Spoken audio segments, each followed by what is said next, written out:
बड़ी शिद्दत से कोई म्यूजिक डायरेक्टर उसमें काम किया होगा, बड़ी शिद्दत से वो वीडियो डायरेक्टर काम। नमस्कार दोस्तों, आपको बता दूं खेसारी लाल यादव अपने ये चुनमुनिया गाने और पावर स्टार पवन सिंह का फाटल बा गाने के बारे में क्या कह रहे हैं आप लाइव आकर सुनिए। दोनों के हिट मशीन का एक ही गाना है, लाइव सुनिए। बड़ी मेहनत से हमने काम किया था और बड़ी शिद्दत से कोई राइटर गाना लिखा होगा, बड़ी शिद्दत से कोई म्यूजिक डायरेक्टर उसमें काम किया होगा, बड़ी शिद्दत से वो वीडियो डायरेक्टर काम किया होगा, बड़ी शिद्दत से वो कलाकार उसमें डांस किया होगा, बड़ी शिद्दत से वो कोरस वाले बेचारे धूप में चल चल के उस गाने के लिए मेहनत किए होंगे।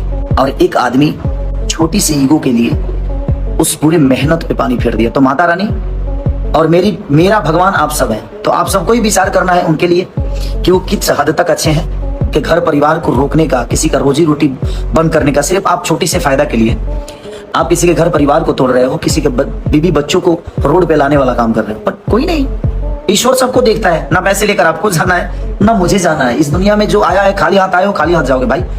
तो मुझे लगता है